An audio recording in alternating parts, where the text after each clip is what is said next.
Selamat sore Pak Rudi dan teman-teman semua yang menonton video ini. Pada kesempatan kali ini saya akan mempresentasikan mengenai bisnis buying process.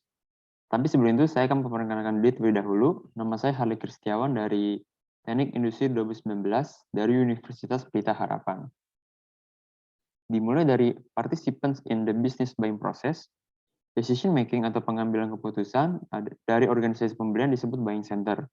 Buying center ini merupakan semua individu dan unit yang berperan dalam proses pengambilan keputusan pembelian bisnis. Ada sebuah grup yang mencakup pengguna dari suatu produk atau layanan. Mereka yang membuat keputusan pembelian, mempengaruhi keputusan pembelian, melakukan pembelian, dan mengontrol informasi pembelian. Buying center ini mencakup semua itu, yaitu ada beberapa peran. Yang pertama adalah user. Users adalah pengguna. Pengguna ini adalah orang yang akan menggunakan suatu produk atau layanan.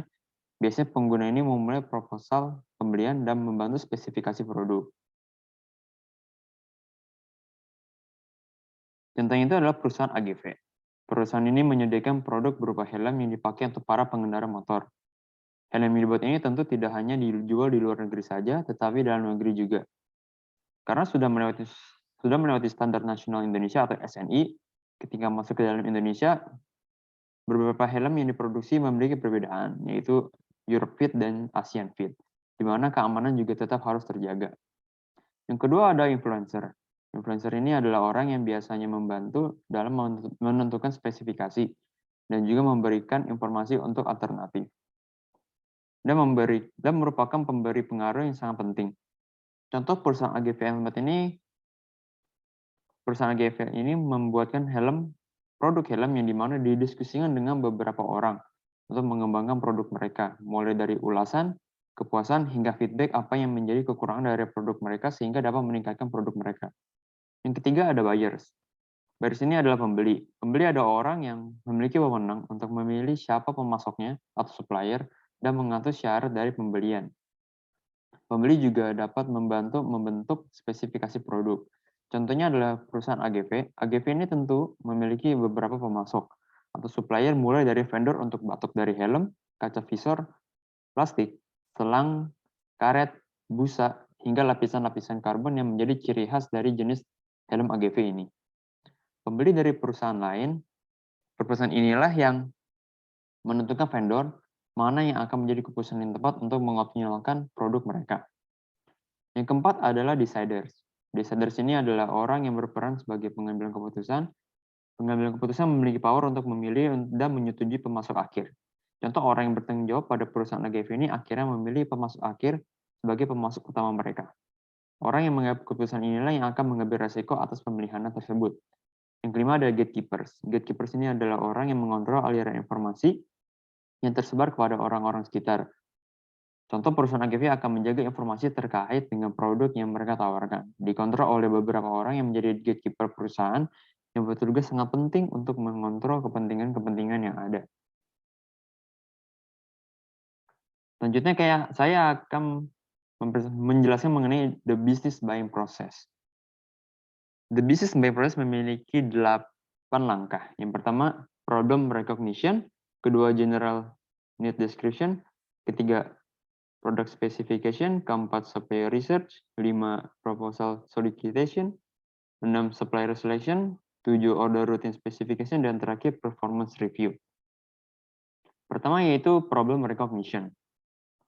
Merupakan awalan dari proses pembelian. Proses pembelian ini dimulai ketika seseorang dalam sebuah perusahaan mengetahui adanya masalah atau kebutuhan yang dapat dipenuhi dengan memperoleh produk atau jasa. Problem recognition ini juga dapat dihasilkan dengan adanya rangsangan internal dan eksternal.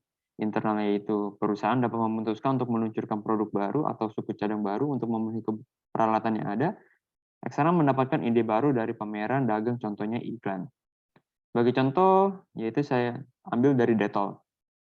Dettol merupakan perusahaan yang bergerak di bidang kesehatan dan juga kebersihan. Mereka memproduksi mulai dari hand sanitizer, sabun mandi, tisu basah, hingga cairan antiseptik. Kebersihan dan kesehatan sudah tidak diragukan lagi karena mereka mengedepankan kebersihan. Sekarang ini maraknya virus, polusi, hingga bakteri. Dettol memproduksi disinfektan spray yang dimana untuk menjauhkan dari virus juga bakteri. Lalu berikutnya ada general need description. Setelah mengetahui suatu kebutuhan, pembeli akan menyiapkan deskripsi kebutuhan seperti apa, menggambarkan karakteristik serta jumlah yang dibutuhkan. Dalam tahap ini, pasar bisnis dapat membantu pembeli untuk menentukan kebutuhan dan memberikan informasi tentang nilai produk yang berbeda karakteristik.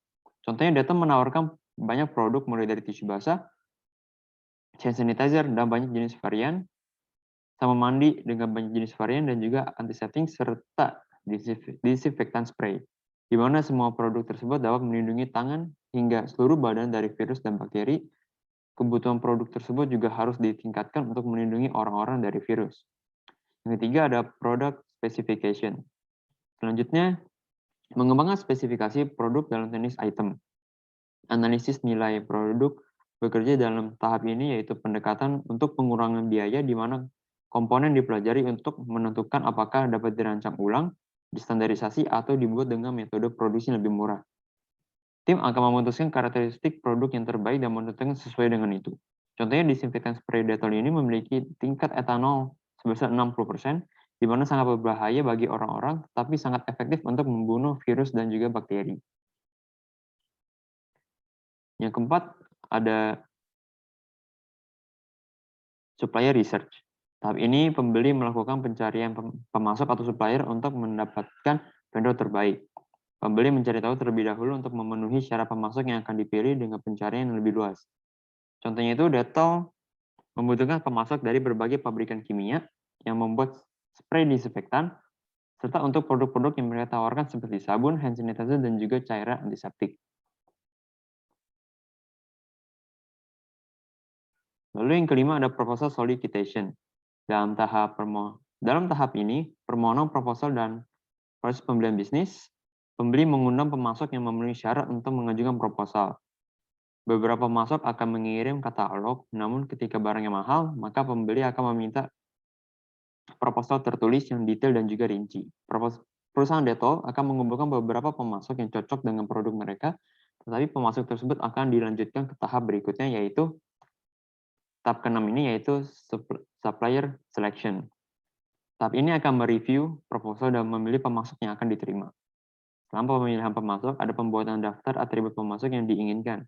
Member dari buying center akan menilai pemasok terhadap atribut dan mengidentifikasi pemasok terbaik. Akhirnya mereka dapat memilih satu pemasok atau beberapa pemasok. Dengan adanya berbagai sumber pemasok, dapat menghindari ketergantungan sepenuhnya pada satu pemasok saja. Dettol akan melihat serta mereview proposal dari beberapa pemasok untuk ditindaklanjuti pemasok mana yang sesuai dengan persyaratan. Lalu selanjutnya diikuti dengan step yang ketujuh, yaitu order routine specification. Tahap ini pembeli akan menyiapkan order routine specification. Ini termasuk pesanan akhir dengan pemasok atau pemasok yang dipilih dalam daftar item. Dalam hal pemeliharaan, dapat menggunakan kontrak untuk jangka panjang di mana ada yang perjanjian pemasok untuk memasok pembeli sesuai dengan kebutuhan dengan kesepakatan dalam jangka waktu tertentu. Dan juga ada yang kebijakan pengembalian serta jaminan. Ketika Dettol sudah menentukan pemasok yang akan mereka pilih, mereka akan menggunakan kontrak atau perjanjian dengan pemasok tersebut untuk kesepakatan dalam jangka waktu yang tertentu. Dan yang terakhir ada performance review. Tapi ini pembeli menilai kinerja pemasok. Pembeli dapat menghubungi pengguna dan meminta mereka untuk menilai kepuasan mereka.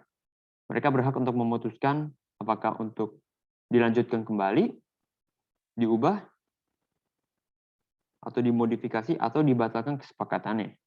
Dettol akan melihat perkembangan dari produk mereka, melihat dari feedback serta kepuasan pelanggan terhadap produk mereka. Apakah penjualan meningkat atau menurun? Peningkatan penjualan tentunya akan sangat menguntungkan dari keseluruhan pihak. Yang pertama dari pihak perusahaan itu sendiri, yaitu Dettol, pihak pemasok atau supplier, pihak distributor, serta pihak dari konsumen. Berikut adalah daftar pustaka, referensi yang saya pakai untuk mengerjakan presentasi ini. Dan sebagai penutup, mohon maaf jika ada kesalahan kata. Terima kasih.